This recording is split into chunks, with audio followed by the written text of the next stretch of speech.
Sejam bem-vindos ao Vai Ter Copa, o podcast que é o intensivão para você que quer saber tudo sobre as 48 seleções que vão disputar o Mundial.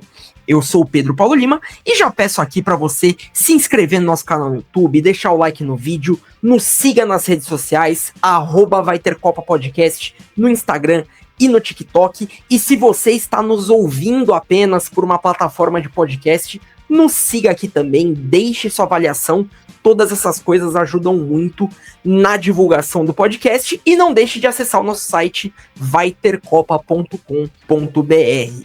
No episódio de hoje nós voltaremos ao continente africano para falar de uma das seleções que tem tradição no continente. Todo mundo se lembra de uma geração muito impactante que eles tiveram ali entre as Copas de 2006 e 2010, com grandes jogadores que ficaram marcados na memória.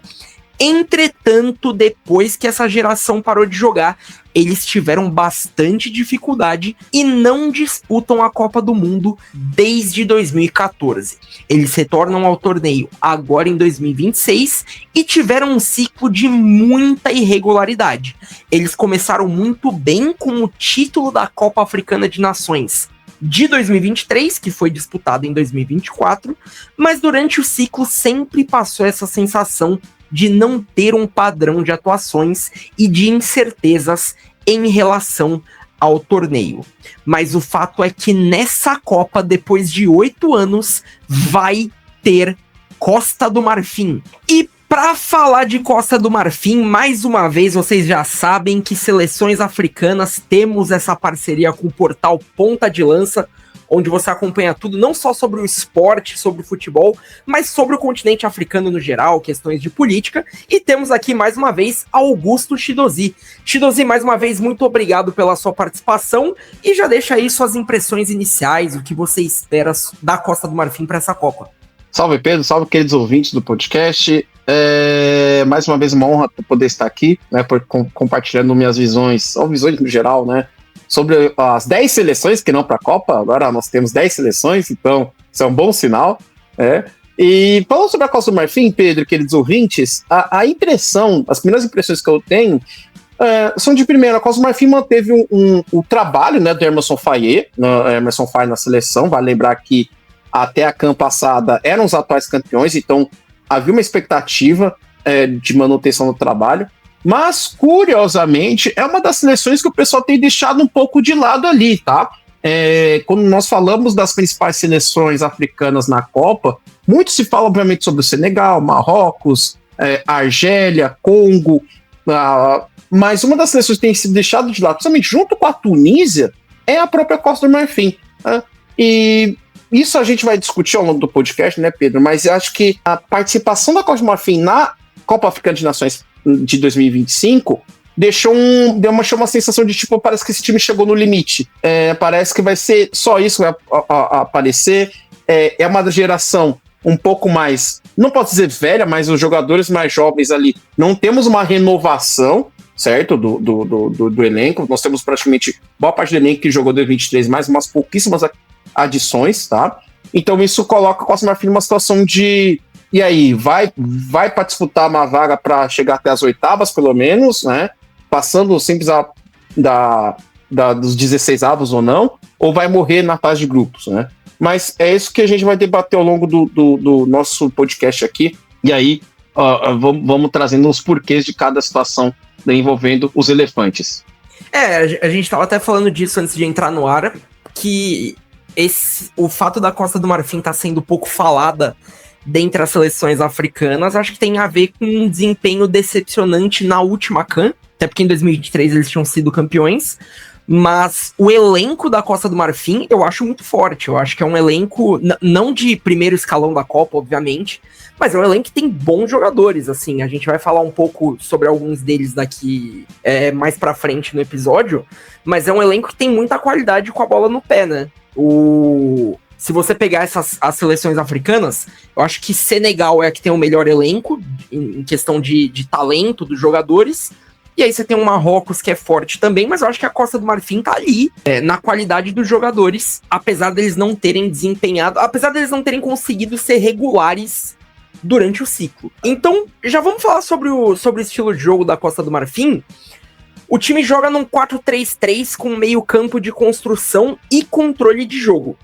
É um time que prioriza a construção com a posse de bola, mas que tem 2 pontas bem habilidosos como uma alternativa de jogo, que podem ser uma válvula de escape ali em alguns momentos que o ataque por dentro não esteja funcionando. A gente sempre pega uma escalação para exemplificar e a gente pegou a escalação da eliminação contra o Egito, mas a gente acredita que o time da Costa do Marfim seja parecido com esse. Então naquela partida o time foi Fofana, Guela Doué, para não confundir com Désiré Doué do PSG, que é francês, Kosunu, Indika e Conan, Sangaré, Kessié e Naolai, Diallo, Guessan e Diomandé. Esse foi o time que entrou em campo contra o Egito.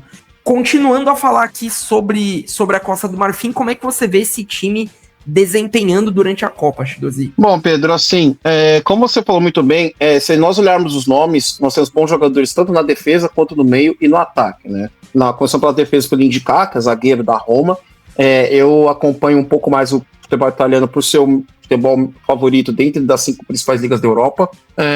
O Indika não vem tão bem assim, tá? Ultimamente tem falhado bastante, não ele sozinho, mas dentro do próprio sistema de defesa da Roma. Mas ele ainda é um pilar da defesa marfinense, é um pilar da defesa dos elefantes.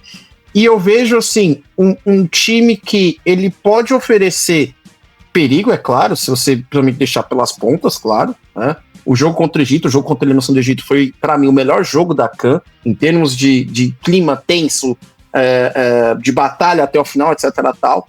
Mas eu acho que a Costa do Marfim, ela... se precisar de alguém vindo do banco para poder suprir, para poder fornecer mais qualidade ou maior fôlego, etc. tal, acho que vai ter um pouco de dificuldade. Eu vejo a Costa do Marfim na mesma situação que a Nigéria, por exemplo.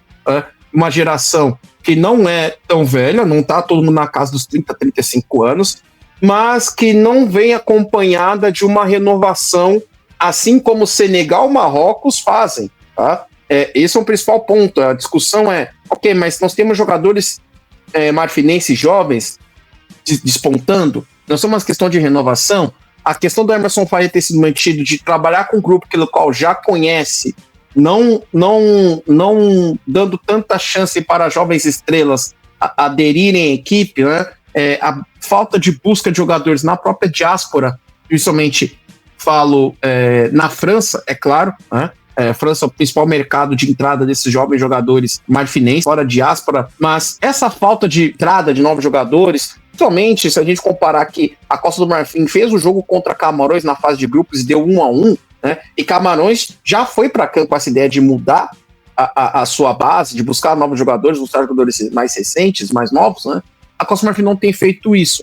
Então, eu entendo que é um time que não pode ser desprezado, é claro, nós somos de um time que foi campeão recentemente, que já entende como o técnico gosta de jogar, o elenco mais cascudo, etc. tal, mas eu acho que está faltando um pouco de juventude ali. Eu acho que em jogos na Copa, contra algumas equipes, nós vamos falar melhor disso depois, né, Pedro? Pode fazer a diferença ali contra uma equipe mais qualificada. Você falou da ausência de renovação. Eu vou citar uma exceção, talvez, que seja o Inaolai, que é muito bom jogador, muito habilidoso como meio campista, de 19 anos, e é um dos poucos nomes novos dessa seleção da Costa do Marfim, pensando num futuro, assim. A gente vai falar de alguns jogadores que são mais experientes, né, quando a gente for citar os jogadores principais marfinenses pensando na Copa. Agora, é um time que tem muita qualidade no passe para construção. A questão é que na Copa do Mundo, eles vão enfrentar alguns times que não vão permitir essa construção. Por exemplo, no jogo contra a Alemanha, eu acredito que eles vão ter muita dificuldade de manter a posse de bola como eles fizeram tanto na CAN quanto nas eliminatórias. E aí que eu acho que você vai precisar dos pontas. Como a gente falou, é um elenco bom, é um elenco forte. Você tem o Kessié, o Inal, que eu acabei de falar, o Diallo, o Diomandé, que também é bom jogador. Então, num jogo em que a Costa do Marfim não vai ter essa facilidade para construir com a posse de bola, aí que eu acho que eles vão precisar muito desses pontas para conseguir explorar o contra-ataque. A Alemanha é um time que pressiona muito forte a saída de bola e que não deixa o adversário confortável para tocar. Então, a gente tem que esperar um pouco mais de versatilidade do estilo de jogo marfinense, e aí cabe ao técnico, né, o Emers Faye, que eu até percebi agora que eu escrevi errado na escalação, acho que foi o corretor que colocou Emerson, mas é Emers. Mas cabe a ele pensar em variações de jogo para quando a Costa do Marfim não puder jogar da maneira que está mais acostumada. Sim, Pedro, exatamente por isso. E você falou do caso da Alemanha, já puxou, mas acho que é necessário, nós teremos o confronto África e América do Sul, né? Nós teremos a seleção da Costa do Marfim enfrentando o Equador, né? E o Equador é um bom time, o Equador fez eliminatórias muito boas, se eu não me engano ficou à frente do Brasil na classificação geral, né? O Brasil teve dificuldades para jogar com o Equador, então assim, é uma seleção que eu não gosto, claro, de puxar, mas é importante, né, também no futebol hoje em dia, mas não quero... eu tenho lutado contra isso constantemente, reduzir as seleções africanas meramente a questão física, mas o Equador é um time físico muito forte também, né? Então, a seleção da Costa do Marfim, ela vai precisar saber se dispor contra um adversário que também tem qualidade, que apresenta bons jogadores, né? Nós citamos, por exemplo, o Moisés Caicedo, que é meia do Chelsea, né? Acho que é o principal jogador da seleção no momento, mas nós temos uma série de jogadores que atuam na América do Sul muito bem experimentados também, né?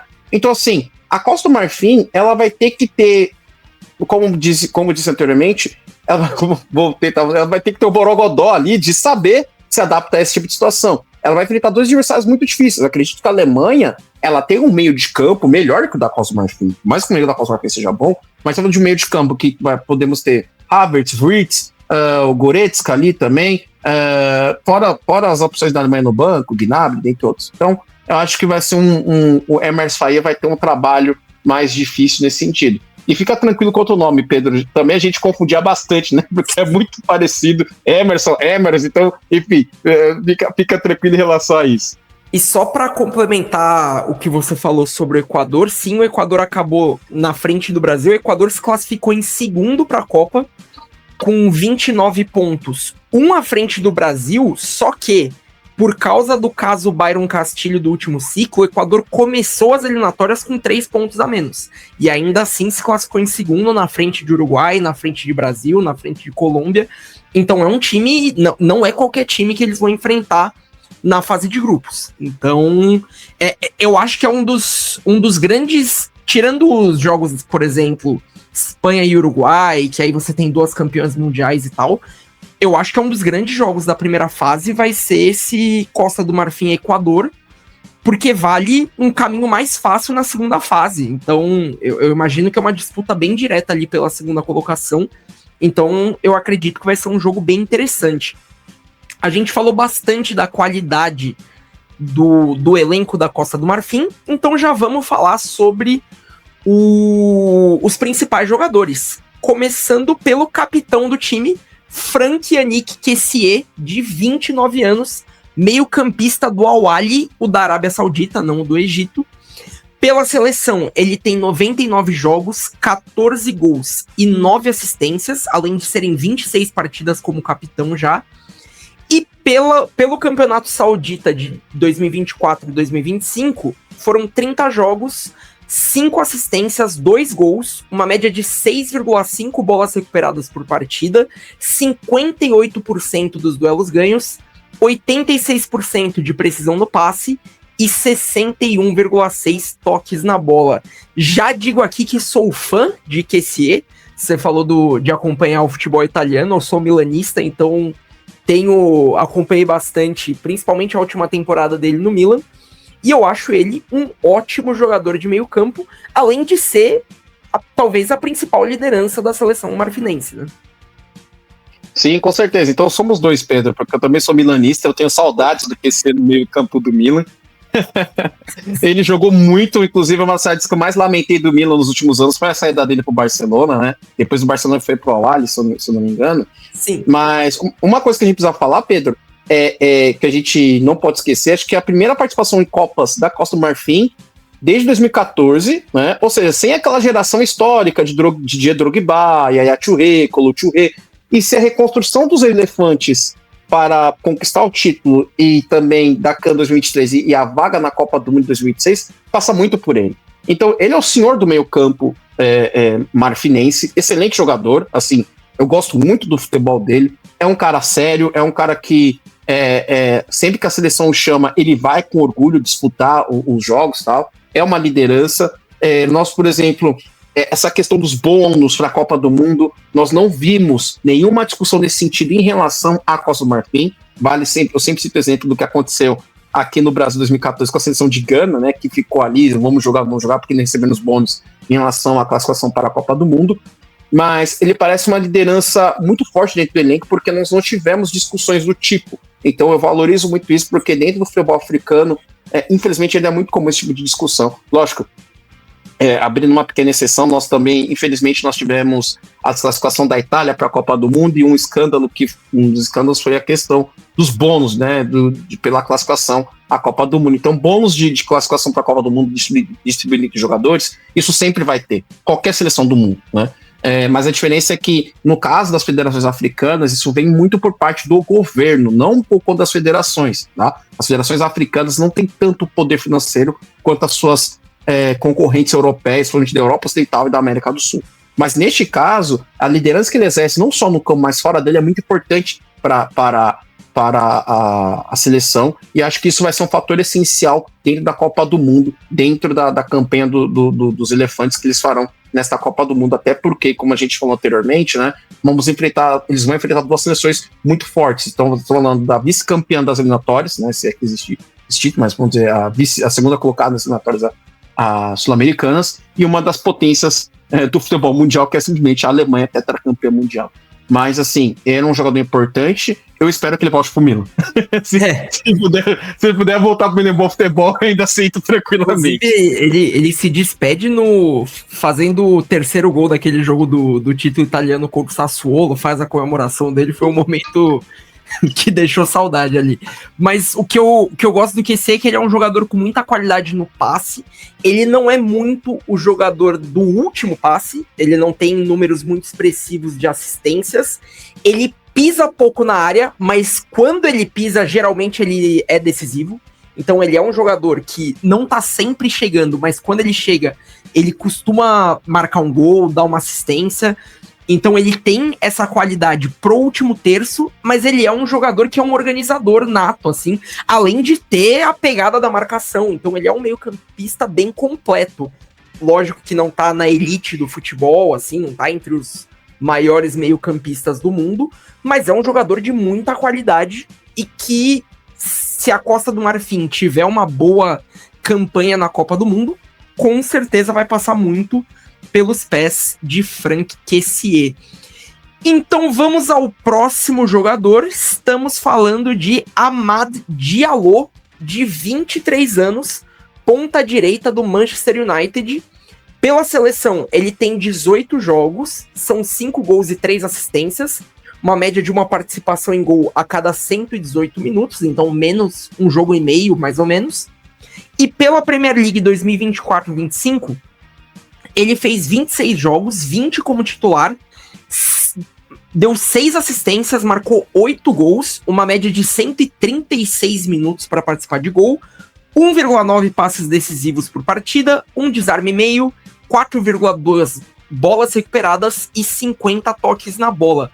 São números que chamam a atenção para um ponta, porque ele é um jogador que participa muito do jogo, além de ser bem decisivo, além de ter um número de participações em gols bem importante, apesar dele não ser um atacante de área, ser um jogador mais de meio campo, mais de beirada. Ele tem características que permitem até ele jogar como meia, e é um jogador que foge um pouco ao que você tinha falado da renovação da Costa do Marfim, porque ele é um jogador jovem que está despontando no futebol inglês nos últimos anos.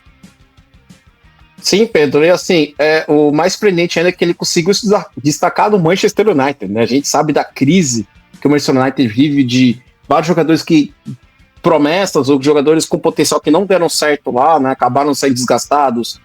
Sancho, tudo bem que o Sancho não cumpriu aquilo que ele viria, mas Antony, por exemplo, encontrou o melhor futebol no Betis, o Rashford saiu, foi encontrar o melhor futebol dele no Barcelona.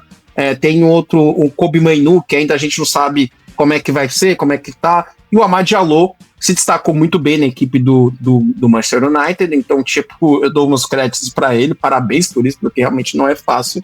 E a gente tá falando, como você falou muito bem, eu acho que ele é o presente e o futuro da Costa do Marfim, tá? Eu acho que ele tende a ser nos próximos 10 anos, no máximo. Acho que, vamos dizer, ok, ele tá com 23 agora, 7, 8 anos, vamos ser sinceros. Ele tende a ser o principal nome da seleção marfinense. Eu acredito que o principal nome ainda seja o Franck Kessié, mas o Franck Kessié já está com 29 anos, então pode estar no seu último ciclo, né? Não sei se estará no ciclo da Copa para 2030, lógico que ainda pode, nós temos uma medicina mais avançada, etc. Tal. Mas o Amad Diallo, ele desponta como principal esperança de gols, eu acredito, tá? Da seleção. Você pode discordar, não tem problema nenhum, vai ter gente falando em Haller, etc. Tal, entendo. Mas para mim ele é o principal, a principal esperança de gols da seleção marfinense. É um jogador de extrema qualidade, é um ponta que eu acompanho bastante na Premier League, eu gosto do futebol dele, ele é bastante incisivo, ele vai para cima, ele não tem medo, e eu acho que na seleção marfinense ele será fundamental, quase do mesmo nível de importância que o Franck Kessié no meio campo. Então, provavelmente os jogadores vão procurar ele para fazer uma jogada, eu acredito que as seleções rivais farão uma marcação especial em cima dele, né? Podendo impedir cruzamentos à área ou infiltrações na área dele, né? Infiltrações dele na área adversária, perdão.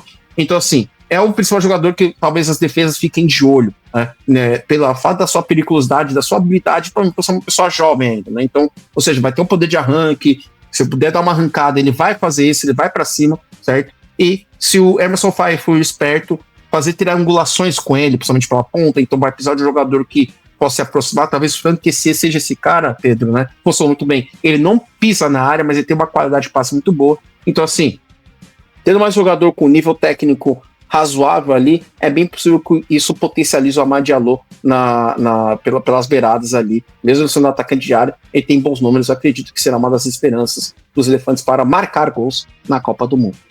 E você fez uma comparação com o Haller, a gente vai falar dele daqui a pouco, mas dá pra falar não só que ele, nessa discussão de se ele vai ser a principal esperança de gols da Costa do Marfim durante a Copa, mas eu diria que como na maior parte do ciclo o Haller teve ausente, o Diallo foi esse cara que assumiu o posto, assumiu esse protagonismo na seleção da Costa do Marfim, em muitos momentos, inclusive na última CAN, apesar do desempenho decepcionante, ele foi decisivo para a Costa do Marfim nos bons momentos da equipe.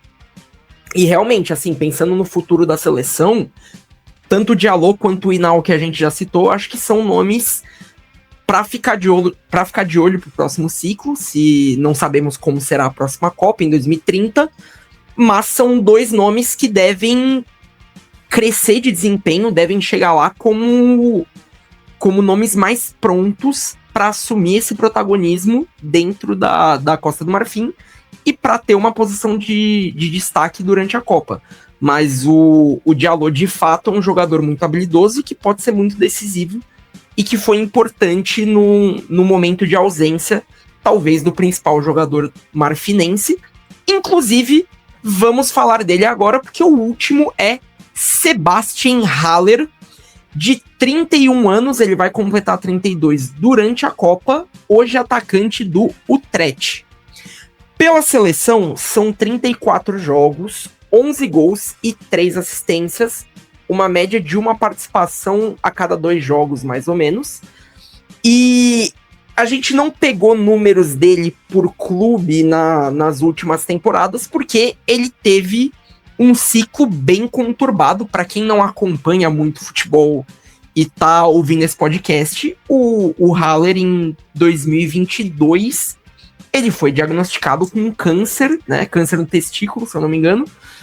E ele venceu o câncer e voltou a atuar, e inclusive marcou o gol do título da Costa do Marfim na Copa Africana de Nações de 2023, que foi disputada em 2024, né? Mas ele marcou o gol do título, e ele teve um ciclo completamente conturbado por lesões. Quando um jogador fica muito tempo parado, é natural que ele venha tendo lesões musculares uma atrás da outra, e foi o caso dele. Então ele não conseguiu ter uma sequência muito grande. Faz um tempo que ele não atua pela Costa do Marfim, porque nas últimas convocações ele esteve machucado, foi convocado para a última CAN, mas foi cortado por lesão. Então é difícil saber o que esperar dele na Copa. Mas é fato que, falando em nome e em contribuição para a seleção até aqui, ele é um dos grandes nomes do futebol marfinense hoje. Pois é, Pedro, essa história, a história do Haller é uma história inspiradora, por mais que naquela CAN estava do lado perdedor, né? Ninguém. E eu lembro muito bem da época, o pessoal no ponto de lança assim, pô, que história bacana, e eu irritadíssimo com a seleção, assim, que história o quê? Pô, o cara já venceu o câncer, já tá bom, dá o título pra gente. Mas brincadeiras. Não precisava ganhar, já ganhou na vida, legal, pô. Mas brincadeiras à parte, acho que, Pedro, nessa questão do Haller fica uma questão mais de gratidão, né? De recuperar a importância, demonstrar a importância que ele tem para a seleção, né? Não sei se. Provavelmente ele deve ser um dos líderes do elenco, junto com o Kessier, né? É um jogador que demonstrou a sua importância, porque, como você falou muito bem, a CAN de 2023 foi uma CAN na casa da Costa do Marfim, né? A Costa do Marfim quase foi eliminada na fase de grupos, trocou de treinador no meio da competição, né? Demitiu o técnico, colocou o interino levou até a final e ganhou a final, né? E o Haller foi essencial para isso. Então foi uma história de superação, uma história de vida bacana. E eu ainda me lembrava dele por causa da época do Ajax, né? Acho que teve um recorde que ele bateu, né? Acho que ele fez gol em todos os jogos na fase de grupos. Não sei se acho que nem Messi, Cristiano Ronaldo tinha feito algo do tipo assim, pra você ter uma ideia. Na época que a Champions ainda era de 32, ainda de 32 times, né? Sem ter aquela fase de liga, né? E aí depois simplesmente sumiu. Acho que ele foi pro Borussia, não deu certo, aí começa empréstimo lá, empréstimo da cá e tal. Eu acho que assim, ele vai para a Copa, acho que ele deve estar se precavendo também, se preparando para a Copa do Mundo. Então, eu acho que ele ainda pode ser útil, mas eu assim, Pedro, eu não vejo ele como a principal esperança de gols. Eu vejo mais no Amad Diallo do que nele, como você falou muito bem, né? O Amad Diallo assumiu essa responsabilidade. Vale lembrar que a Costa do Marfim se classificou em primeiro no seu grupo sem perder nenhum jogo, sem tomar gol, inclusive. Mas, ok, teve o seu principal concorrente, o Gabão, ganhando por 1 ponto, né? Mas o grupo, esse tirando os dois, era bem acessível, tá? E o Gabão, enfim, em toda aquela crise. Mas o Haller, cara, assim, se eu fosse marfinense, eu não questionaria a ida do Haller à Copa do Mundo. Eu acho que até serviria como um prêmio para ele por toda a dedicação que ele teve durante aquele ciclo, durante aquela Copa Africana de Nações, etc. Tal. E eu também não vejo no momento algum atacante marfinense melhor do que ele no momento para poder representar a seleção, né? Nesse sentido, alguém mais técnico, alguém mais qualificado do que ele. O que o preocupa mais é a questão de lesões, mas eu acredito que uma Copa tiro curto, eu acredito que o Haller deve estar assim na lista final, né, que deve sair no mês que deve, quando ele deve estar na Copa do Mundo, sim, eu acredito que ele será importante e com certeza poderá fazer diferença. Eu acho que num jogo mais pegado, por exemplo, contra o Equador, quando até da altura dele, acho que ele pode ser um atacante importante para as bolas aéreas dentro da área do adversário. Então, eu acredito que o Haller, assim, pela Copa do Mundo, por tudo que acontece, né, da CAN 2023, a gente precisa falar, foi uma CAN que deu um título à Costa do Marfim depois de tanto tempo, acho que eram 10 anos sem CAN, né, acho que ganhar aquele 2015, mas com aquela geração do Drogba, etc. Tal. Então, tanto o Haller quanto o Kessier são uma parte de uma nova geração sem eles, né? Enfim, então precisava de uma renovação, precisava buscar novos heróis, e o Haller sai como esse novo herói, né? Então o Haller, ele traz um título que nem o próprio Didier Drogba trouxe para a seleção. Olha o que eu tô falando, né? Isso não tô dizendo que o Didier Drogba seja menor, de menos importância, não. Acho que o Didier Drogba ainda é o melhor jogador da história da Costa do Marfim, é o maior jogador da seleção, né? Mas esse título que o Haller trouxe dentro do contexto todo da CAN foi muito importante. Acho que isso o qualifica ainda a ter uma espécie de gratidão. Então acredito que o Haller irá para a Copa sim. Não sabemos se será um novo Cometa Haller, né? O Cometa Haller, vamos dizer assim. Mas acredito que ele estará na Copa sim, mesmo não estando só no auge físico, mas acredito que ainda possa fazer diferença para os elefantes numa Copa do Mundo. Sim, nossa produção tá me mandando aqui que o dado que você estava citando, o Haller, ele foi o estreante na Champions League que marcou mais gols, acho que era desse recorde que você estava citando, isso, e ele foi o quarto jogador na história a marcar gols em 7 jogos consecutivos de Champions League. Perfeito. Essas foram as marcas que ele atingiu na Champions naquela temporada dele. Mas complementando o que você falou, tem uma questão de identificação que é muito forte. O título da Copa Africana de Nações de 2023 ficou muito atrelado à imagem dele. Independente do quanto ele foi importante falando de jogo mesmo, ele é o cara que marcou o gol do título, ele é o cara que trouxe esse título.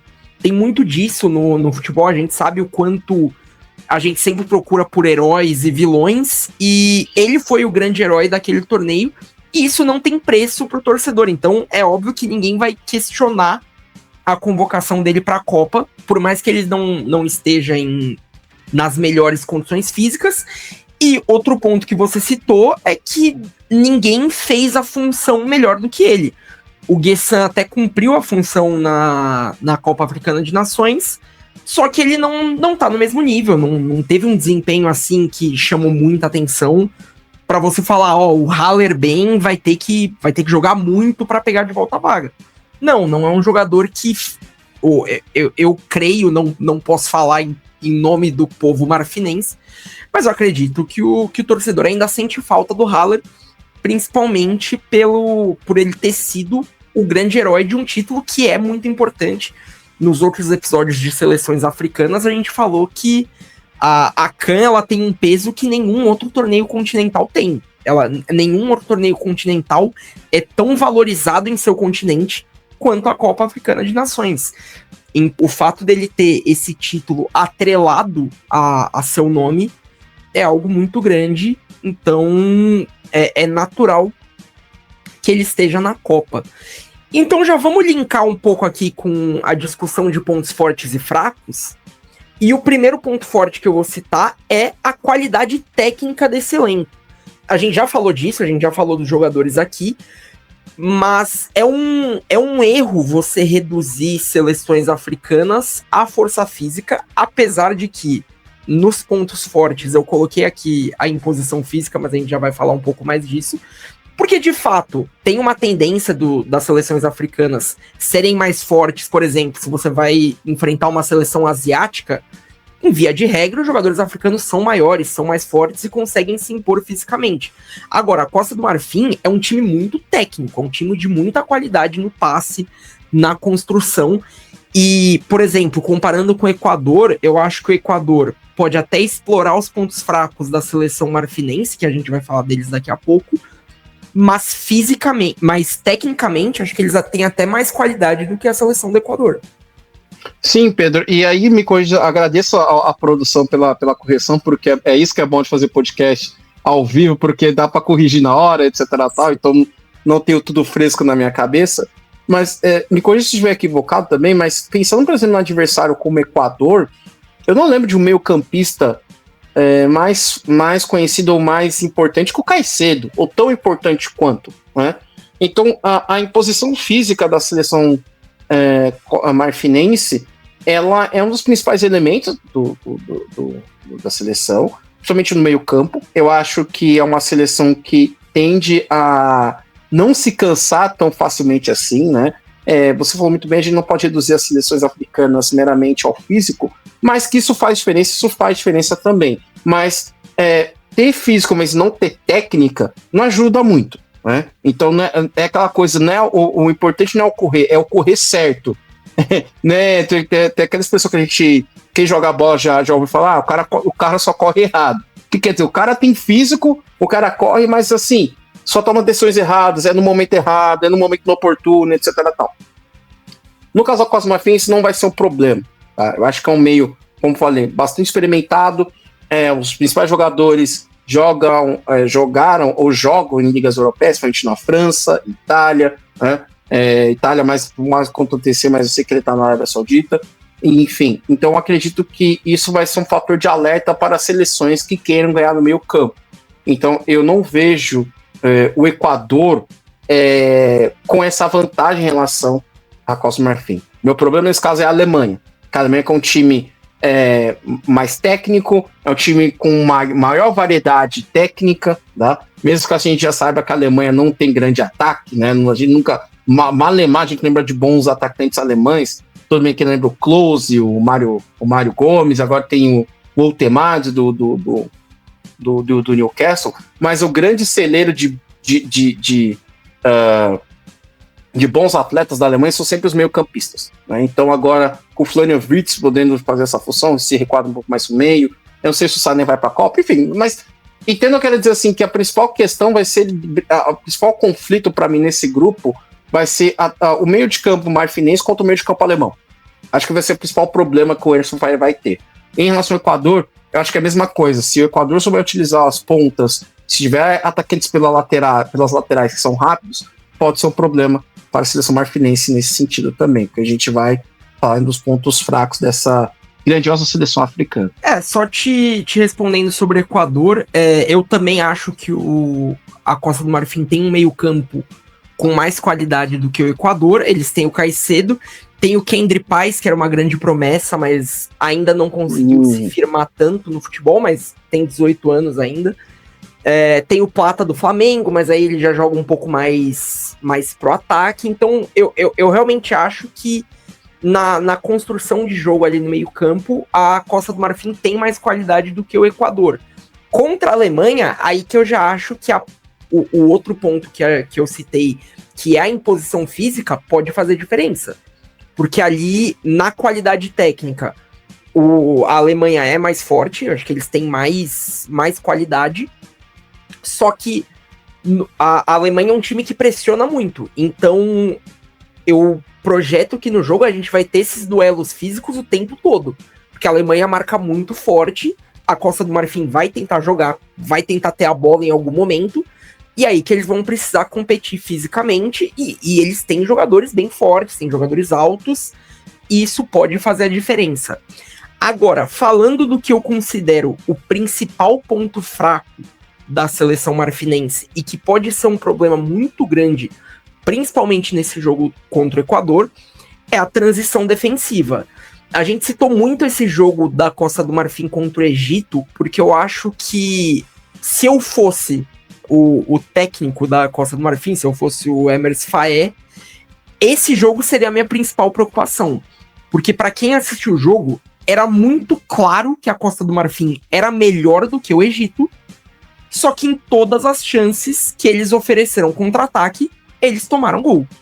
Então o Egito soube ganhar o jogo em 3 contra-ataques contra um time que era muito mais forte.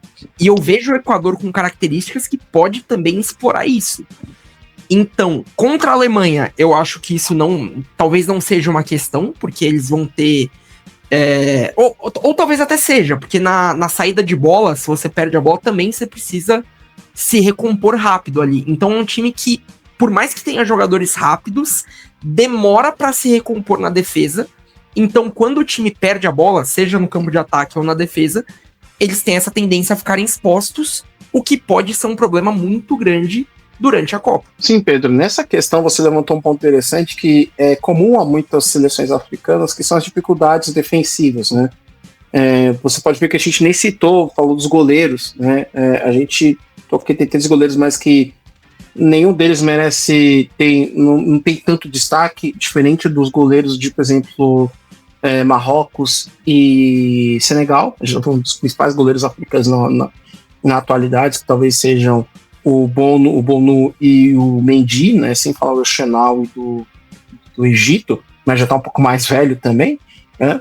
E na defesa, aquele jogo, eu assim, por mais que tenha sido um jogo bom, né, talvez um dos melhores, se não o melhor jogo da CAN, né, e lembrando que, assim, nas quartas de final, é aquela coisa, qualquer um dos dois podia ganhar, né, qualquer dos dois, assim, se a gente olhasse as camisas e tal, falou assim, olha, todo jeito pode ganhar, mas me surpreendeu, sim, o resultado negativamente, porque eu não esperava que o Egito fizesse 3 gols contra a Costa do Marfim, né?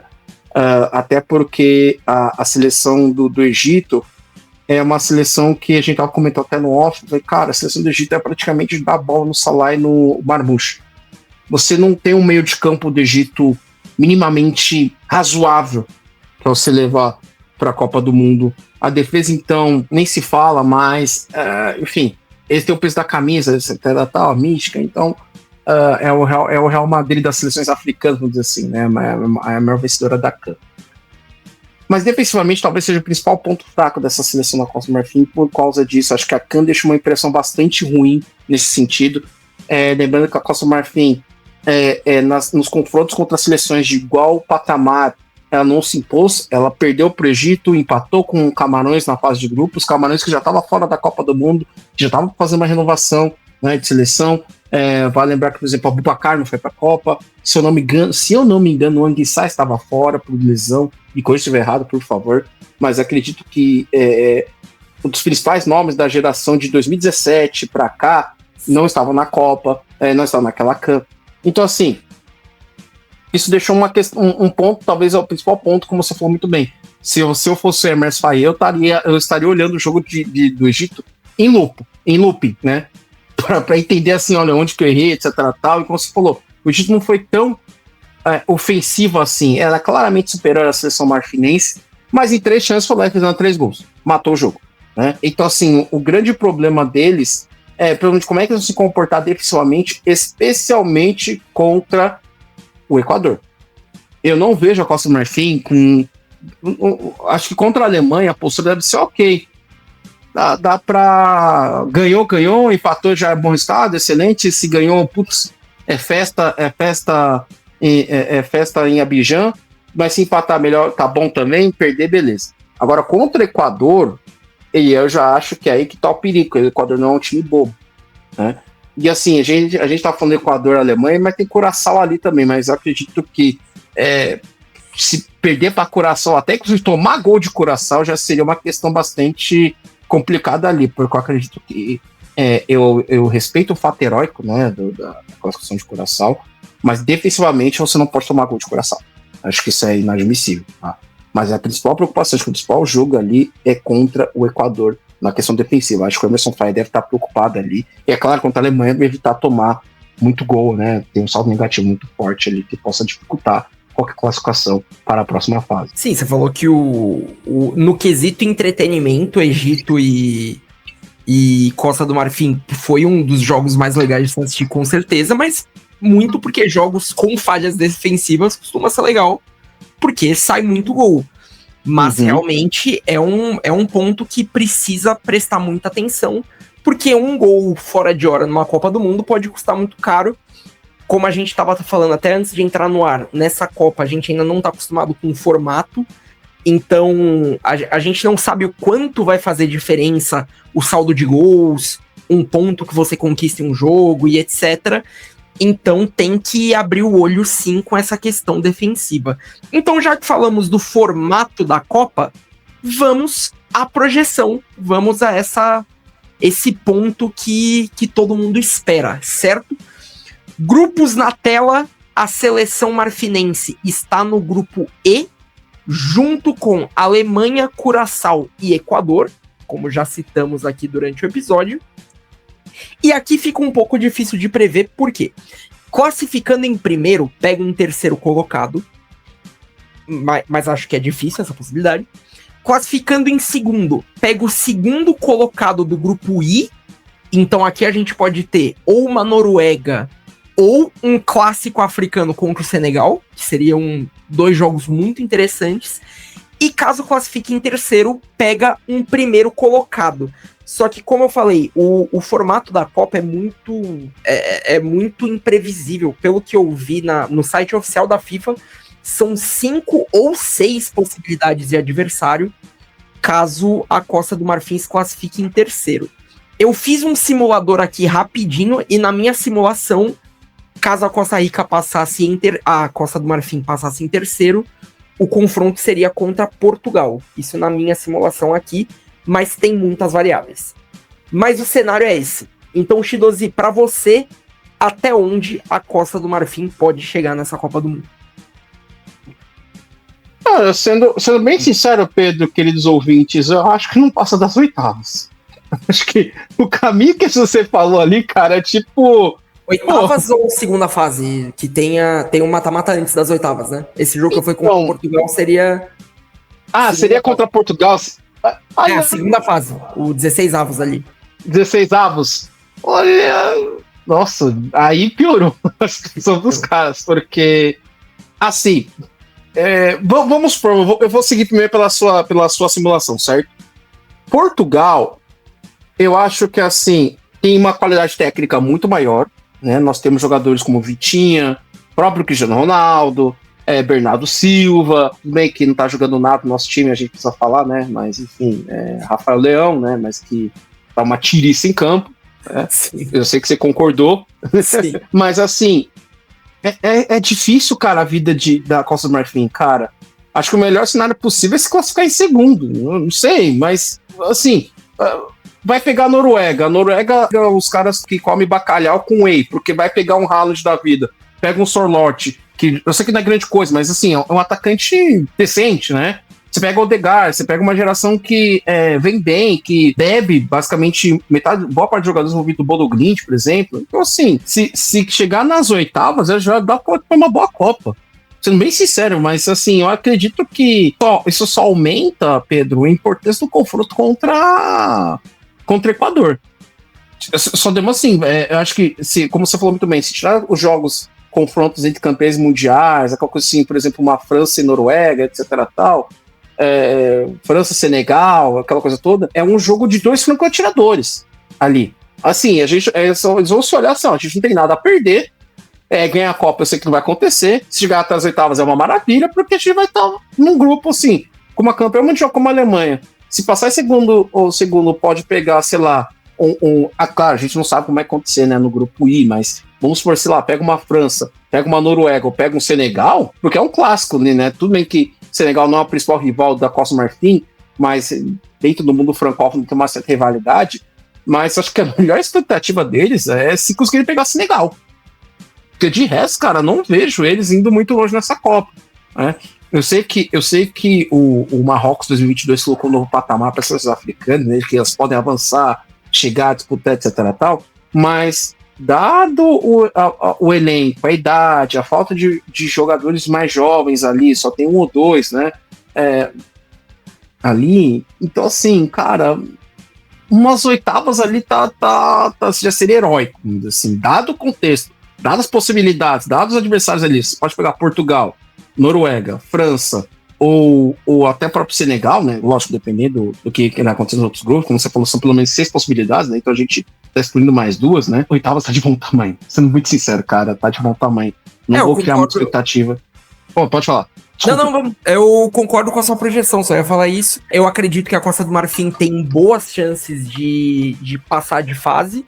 Pelo que eu falei, tem condição de arrancar um ponto do Equador, talvez até da Alemanha, quem sabe, futebol tem dessas, e acho que tem condição de vencer Curaçao e talvez até fazer um bom saldo.